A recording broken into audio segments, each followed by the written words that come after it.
चाम नहीं जेब कतरा है। बाबूराव जी इसे गलत फहमी है। चले चल 1 2 का 4 चल निकल यहाँ से चल।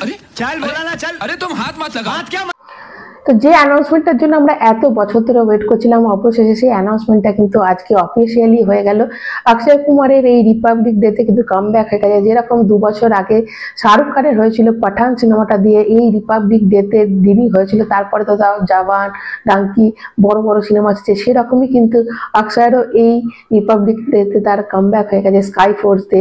তো আমি কিন্তু স্কাই ফোর্সের কথা বলছি না, আমি বলছি হেরাফেরি 3 এর কথা। হ্যাঁ, এই হেরাফেরি প্রিয়দর্শন যে ফার্স্ট যে হেরাফেরি করেছিল তার তরফ থেকে একটা অফিসিয়ালি কিন্তু অ্যানাউন্সমেন্ট হয়ে গেছে।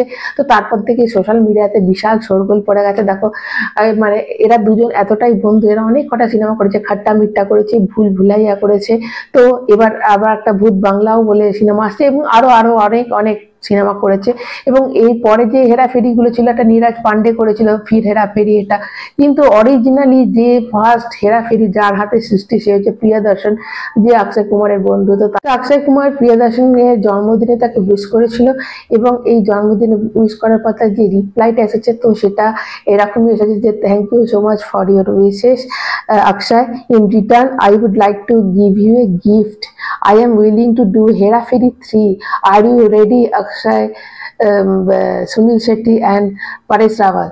তো তারপরে তার অ্যান্সারে আবার অক্ষয় কুমার লিখেছে যে এটা আমার জীবনের বেস্ট গিফট, মানে তোমার জন্মদিন কিন্তু আমি আমার লাইফের বেস্ট গিফটটা মানে বেস্ট গিফট পেয়ে গেলাম। তো এরকম একটা ব্যাপার, দেখো বেস্ট গিফট মানে এটার জন্য কিন্তু ওয়েট করে আছে। তো 2023 সালে অক্ষয় কুমারকে যখন প্রশ্ন করা হয়েছিল তখন এই কথাটাই সে বলেছিল যে একটা সিনেমা মানে ডিরেক্টর যেহেতু কোনো ঠিক হচ্ছে না তো এই সিনেমাটা কবে আসবে সে জানে না, কিন্তু এবছর কিন্তু বলেছিল যে এই বছরের শেষে শুটিং হবে, কিন্তু তখনও নিশ্চয়ই জানতো না যে প্রিয়দর্শন এটা করছে। দেখো এই সিনেমাটা কমেডি সিনেমা কি হয়, কমেডি সিনেমাটা আলাদা অডিয়েন্স থাকে এবং অনেক বছর বাদ যতই হয়ে যাক যে অরিজিন যেটা তৈরি করেছিল তার হাত দিয়ে যেটা বেরোবে। এবং প্রিয়দর্শন কিন্তু কোনো নর্মাল কমেডি ডিরেক্টর না, ভীষণ ভালো একজন ডিরেক্টর যার হাত দিয়ে কিন্তু এরকম একটা সিনেমা প্রথম বেরিয়েছিল আজ থেকে 10-15 বছর আগে। দেখো আমরা যদি কোনো কমেডি এখনকার সিনেমা দেখি ভুলে যাই ঠিক আছে, কিন্তু হাসির সিনেমা আমরা কিন্তু খুব দেখতে পছন্দ করি, একটু হাসতে ইচ্ছে করে এবং এই হেরাফেরি সিনেমাটা কিন্তু আমরা বহুবার এখনো যদি হয় আমরা দেখি।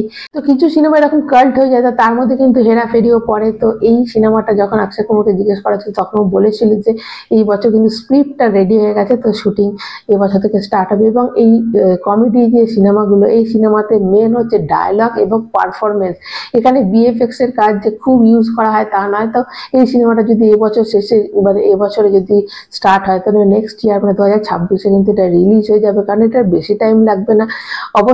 অবশ্যই এটা একটা টাইম লাগবে, কিন্তু বিএফএক্স থাকলে যত যেরকম টাইম লাগে এই কমেডি সিনেমাগুলোতে তো অতটা টাইম লাগে না। তো এই যে সিনেমাটা যখন রিলিজ করবে ধরো এই 2026 সালে আপনি বুঝতে পারছি, এমনিতেই তোমাদের বলছিলাম দু 2026 সাল একটা 2026, 27 এই সালগুলো হচ্ছে ইন্ডিয়ান ফিল্ম ইন্ডাস্ট্রির মানে একটা পুরো মোড় ঘুরিয়ে দেওয়ার মতো বছর, মানে প্রচুর সিনেমা আসবে। অ্যাটলি 6 থেকে শুরু করে ওয়ার 2, এবছর তো ওয়ার 2 আসবে, সালার, তারপর কালকি, রামায়ণ, কিং, তো এরকম প্রচুর সিনেমা আসবে। এর মাঝে যখন এরকম একটা নিখাত কমেডি সিনেমা রিলিজ করবে এবং ফার্স্ট ডে দেখার পর মানুষ যখন আবার এই সিনেমাগুলো যদি ভালো হয়ে যায়, দেখো একটা ভালো স্ক্রিপ্ট চাই, ভালো গল্প চাই এবং সেটাকে ভালো করে এক্সিকিউট করা চাই, মানে স্ক্রিনে যেটা আমরা দেখবো সেটা একটা ভালো ডিরেক্টর এবং প্রিয়দর্শনের থেকে ভালো কমেডি সেন্স যার আছে এরকম বোঝা সেরকম কিন্তু খুব কমই আছে। তো এত সুন্দর এবং কমেডিটা ছ্যাবলামও নয়।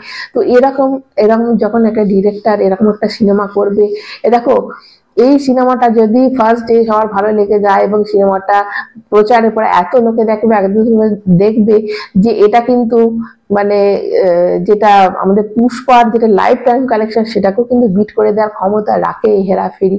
এবং অক্ষয় কুমার একটা বলেছে চলো করতে হে ফির থোড়ি হেরাফেরি, তো সিনেমার নাম কিন্তু হেরাফেরি 3 না হয়ে ফির থোড়ি হেরাফেরিও কিন্তু হতে পারে, কিন্তু এখনো সেটা কনফার্ম না, এটা অক্ষয় কুমার বলেছে চলো করতে হ্যাঁ। তো এটাই এখন ব্যাপার। তো আজকে একটা বিশাল ধামাকেদার নিউজ হচ্ছে, তোমরা হেরাফেরি সিনেমাটা কতবার দেখেছো এবং কতবার দেখলে ভালো লাগে অবশ্যই কমেন্ট করে জানাবে, এবং এইটা নিয়ে তোমরা কতটা এক্সাইটেড অবশ্যই কিন্তু কমেন্ট করে তোমরা জানাবে। যারা নতুন তারা চ্যানেলটা সাবস্ক্রাইব করবে। আমাদের টাটা।